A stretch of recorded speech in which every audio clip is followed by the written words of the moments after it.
The sedan's tires crunched against the hardened ice outside the modest brick apartment building.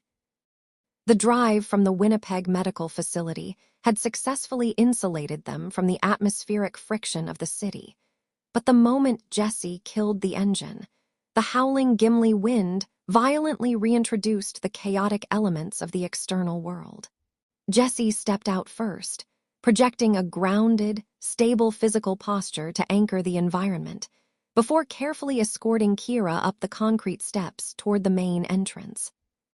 The temperature was dropping rapidly, threatening to freeze the moisture in the air. The first mathematical anomaly registered immediately at the threshold of the hallway. The door was slightly ajar, the brass deadbolt violently splintered from the wooden doorframe. Jessie extended his arm, creating a rigid physical firewall right across Kira's chest. "Halt your forward momentum. The structural perimeter has been breached." Kira's hazel eyes dilated, her breathing accelerating into a rapid, shallow rhythm. Bypassing his protective barrier, she pushed through the doorway, driven by an urgent, overriding need to verify her internal spatial data against the physical reality. The apartment, once a perfect sanctuary of geometric precision and alphabetized logic, was completely annihilated. The color-coded bookshelves had been forcefully tipped over, spilling fractured spines, torn pages, and meticulously organized reference materials across the rug. Ceramic mugs from the kitchen lay, shattered in jagged, asymmetrical shards across the linoleum. The sanitized cotton blankets on the sofa were violently slashed, their stuffing pulled out and scattered like synthetic snow. The utter lack of order was a direct assault on Kira's neurological requirement for visual symmetry. "My operational environment," Kira whispered, her voice trembling as she navigated the debris. She moved mechanically toward the bedroom, her boots crushing broken plastic. She dropped to her knees beside the overturned bedside table. The primary drawer had been ripped entirely from its metal tracks. The standardized blister packs, her critical chemical maintenance, were shredded, the white citalopram pills pulverized into a fine, useless powder that was ground deep into the floorboards. "The pharmaceutical variables are destroyed," Kira stated, her rigid clinical tone fracturing completely as hot tears spilled down her cold cheeks. "My internal baseline is now structurally compromised. I am facing an imminent catastrophic system failure." Jessie immediately dropped to the floor beside her, completely abandoning the spatial buffer he usually maintained. He wrapped his arms securely around her trembling shoulders, pulling her into a tight, incredibly grounding embrace. Kira collapsed against his warm winter layers, her hands gripping his flannel overshirt as she sobbed, releasing the overwhelming sensory and emotional overload. She did not retreat into her usual isolation. Instead, she anchored her entire physical weight against him. "I am your rock," Jessie said fiercely, pressing his cheek against her short red hair. "I will absorb all of this negative data. Your baseline will not collapse because I am stabilizing it." Kira wept against his chest for exactly 4 minutes before her breathing began to sequence into a recognizable, rhythmic pattern. "The statistical probability of this being a random median population burglary is absolute 0, she sniffled, rubbing her wet face. "This level of targeted, localized destruction indicates the unauthorized entry of Darcy. Alternatively, it is the work of hostile variables who do not originate from this geographic grid, which median populations commonly refer to as aliens." "It was Darcy," Jessie confirmed, his brown eyes hardening with an absolute, unyielding resolve. He maintained his protective hold on her while pulling out his cellular phone. "We are executing an immediate extraction protocol. I am contacting local law enforcement right now to process this chaotic data. We will not remain in this compromised grid.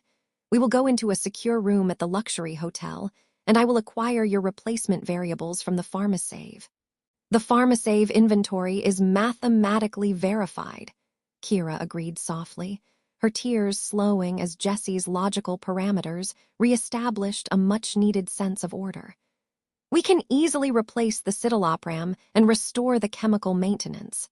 They remained wrapped in their embrace on the ruined floor, completely unaware of the staggering, obsessive architecture of the trap waiting for them. What neither of them yet realized, but what the Gimli police would systematically uncover over the next 48 hours through security footage and digital transaction trails, was the true depth of the malice orchestrated against them. Darcy had not merely executed a physical breach of the apartment to smash Kira's belongings.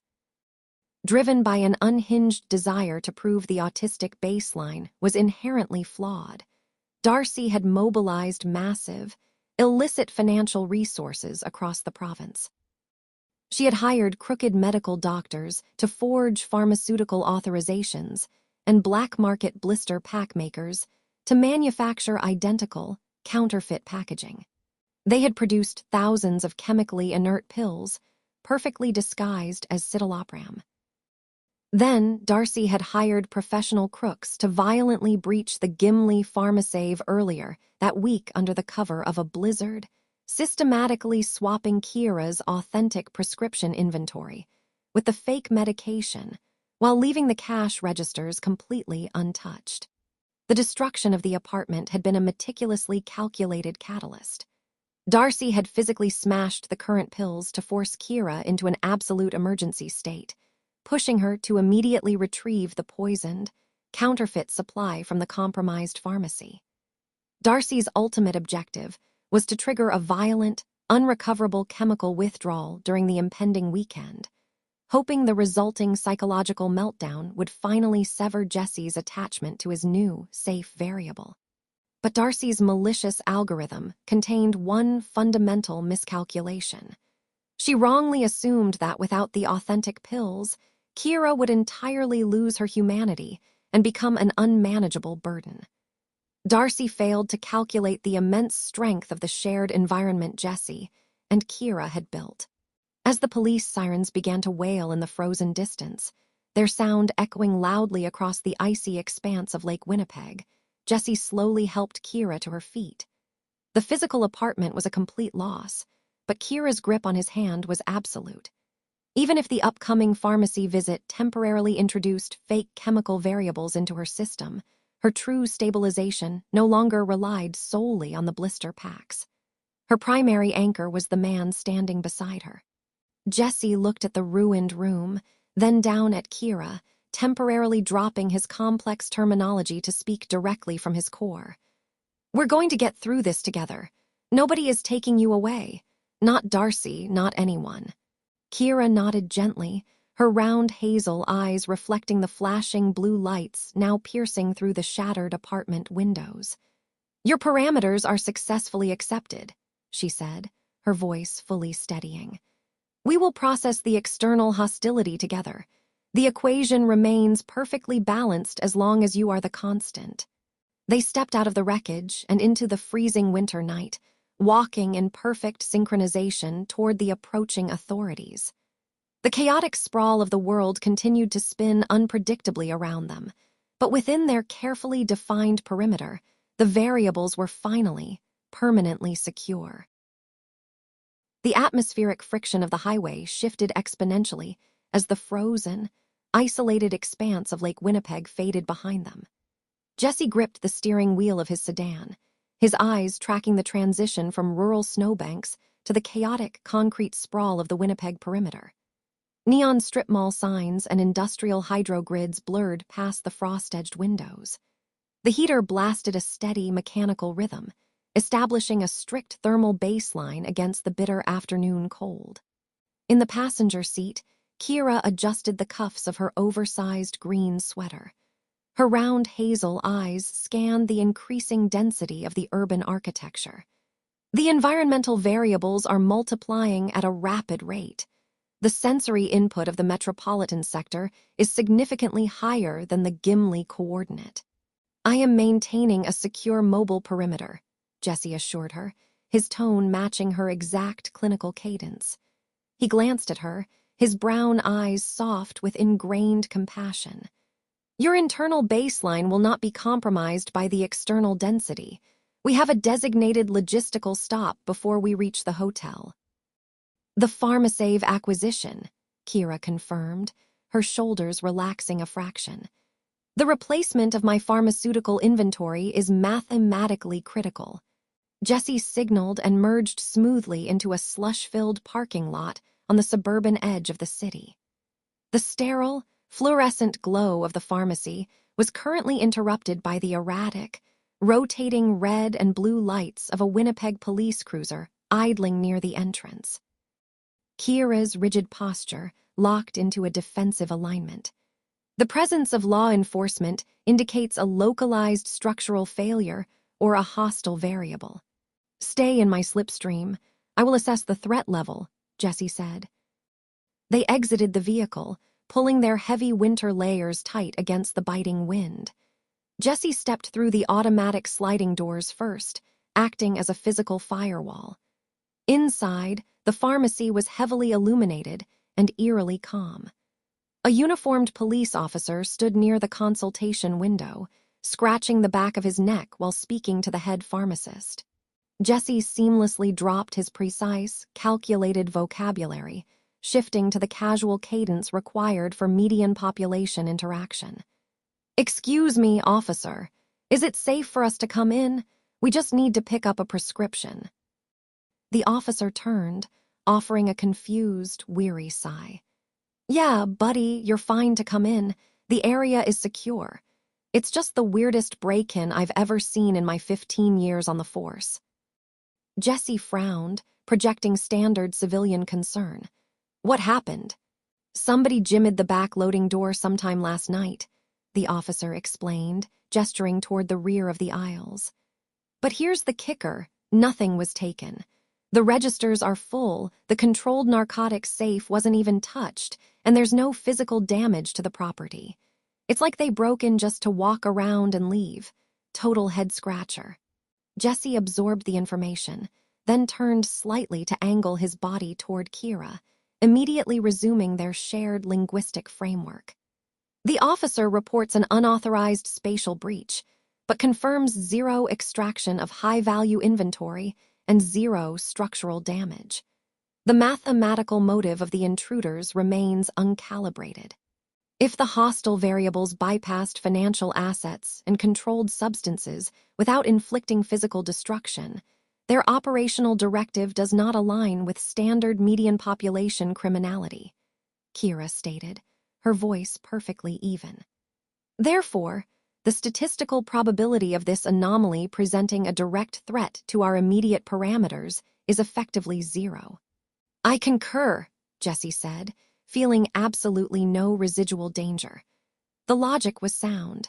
An anomaly that didn't logically intersect with them required no emotional bandwidth. They approached the counter.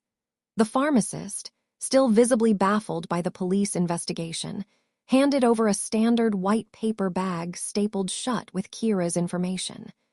Neither Jessie nor Kira had any way to process the catastrophic data hidden inside the sealed blister packs. The citalopram had been meticulously swapped with a highly potent, chemically active synthetic hallucinogen. Jessie thanked the pharmacist in his standard civilian voice, then placed a protective hand near the small of Kira's back, guiding her back out into the freezing concrete labyrinth of Winnipeg. 20 minutes later, they arrived at the luxury hotel. The transition from the chaotic parking garage to the acoustically dampened, heavily carpeted suite was executed flawlessly. Jessie engaged the heavy blackout curtains, immediately neutralizing the unpredictable visual friction of the city skyline. He then moved to the environmental controls, adjusting the digital thermostat to exactly 21 degrees Celsius to establish their preferred thermal baseline, while Kira meticulously aligned her boots on the rubber mat by the door. The suite provided a mathematically reliable environment. The ambient noise was reduced to a low, predictable hum of the ventilation system. Kira stripped off her heavy winter coat, retreating into the comforting weight of her green sweater. She began to catalog the geometric shapes of the furniture, the precise rectangles of the desk, the parallel lines of the bed frames, allowing the symmetry to lower her heart rate. She moved to the bathroom to execute her evening maintenance routine, her movements slow and methodical. Jessie unpacked the small overnight bag, placing the newly acquired, poisoned pharmacy bag on the bedside table, completely unaware of its true chemical composition. He took great care to align the edges of the bag parallel to the table's edge, maintaining the visual order Kira required. When Kira emerged, the harsh lines of the day's earlier disruptions had smoothed from her face. She held a small plastic cup of water and a single, dark-colored pill. "I am consuming the final variable from the compromised Gimli inventory," Kira announced, placing the pill on her tongue and swallowing it with a measured sip of water. "It is an iron supplement. My physiological data indicates the metallic compound is necessary, though the specific biological reasoning remains outside my current retrieval system. The replacement citalopram is secured for tomorrow's cycle," Jessie noted, pointing to the neatly aligned paper bag. "Your chemical baseline is fully protected against any withdrawal variables." Kira sat on the edge of the large, impeccably made bed. She stared at the empty space on the bedside table, her brow furrowing slightly. "I am experiencing a notable lack of digital connectivity. My designated tablet was left behind in the chaotic extraction from the Gimli coordinate." Jessie sat in the armchair opposite her, maintaining a respectful spatial buffer while keeping her firmly in his visual perimeter. "Does the absence of the device cause significant neurological drag?"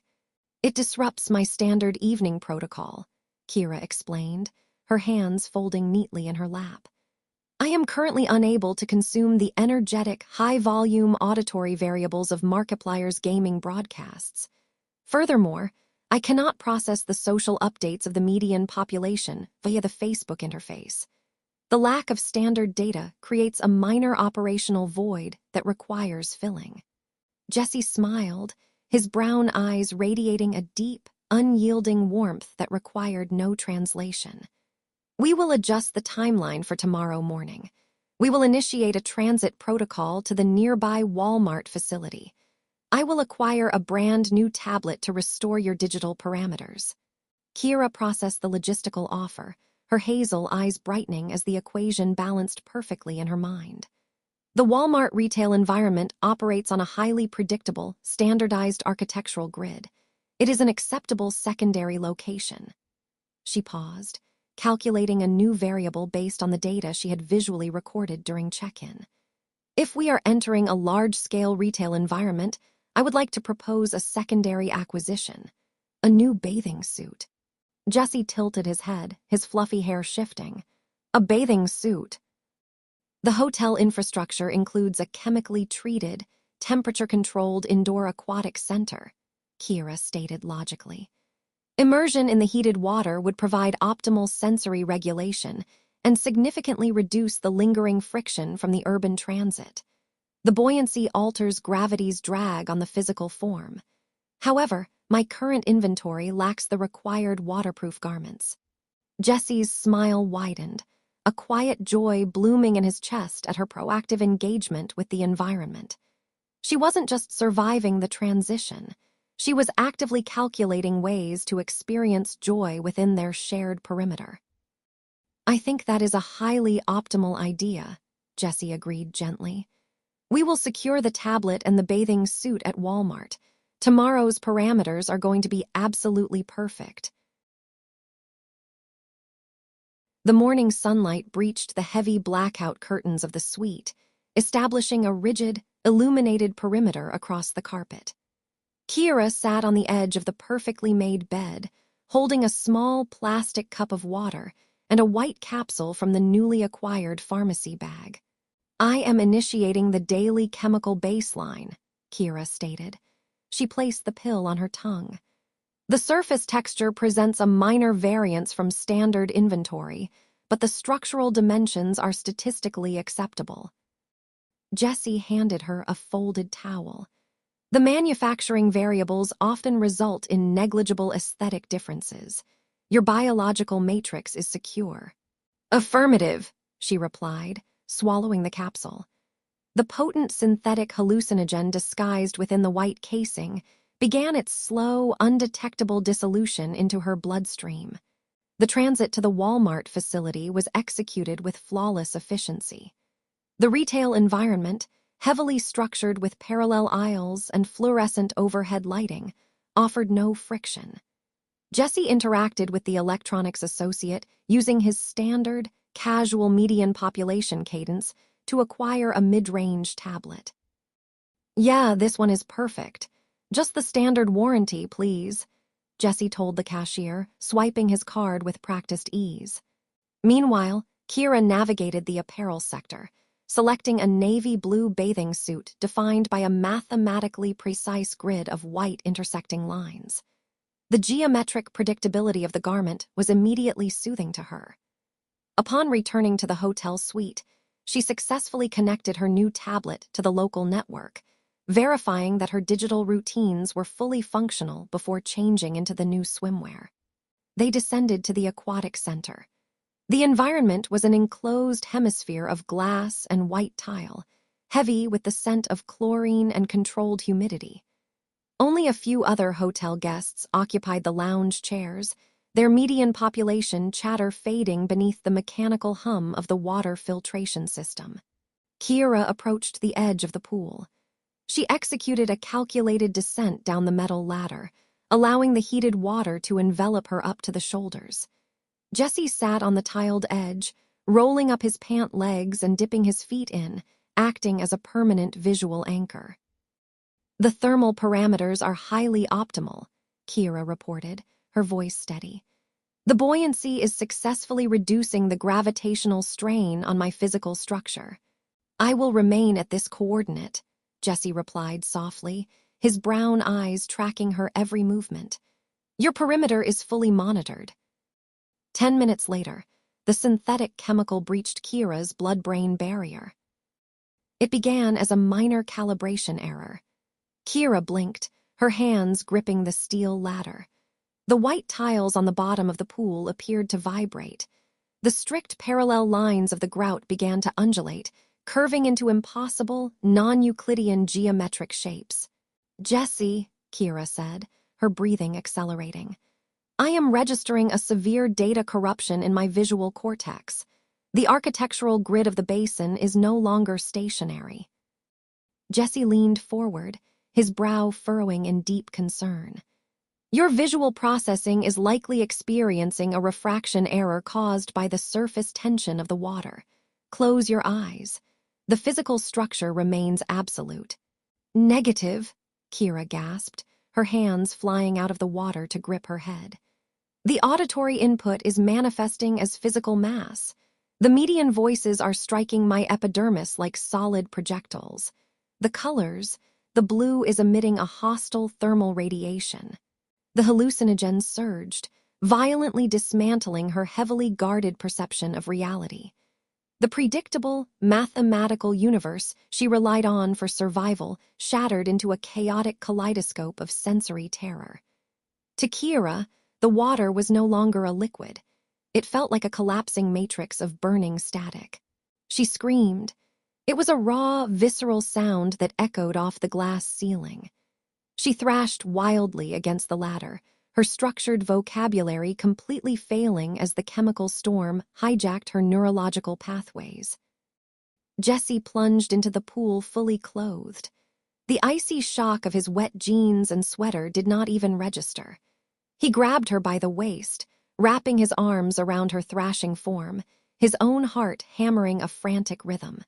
"Kira, I am your physical firewall," Jessie shouted over her screams, desperate to penetrate the sensory overload with their shared language. "The environment is a false variable. My proximity is a secure constant. Focus on my physical pressure." "The numbers are bleeding. The numbers are bleeding," Kira shrieked, her hazel eyes wide and completely blown out, the pupils dilated into massive black wells. She clawed frantically at her own arms, trying to escape the sensation of her own skin. The median population in the pool area erupted into chaos. A woman shouted for help, and a lifeguard blew a whistle, frantically pulling a radio from his hip to call emergency services. Jessie dragged Kira onto the wet tiles, shielding her body with his own. He pinned her flailing arms gently but firmly to her sides, absorbing her terrified strikes. He kept his face inches from hers, trying to block out the distorted, melting world. "Listen to my frequency," Jessie pleaded, his voice breaking.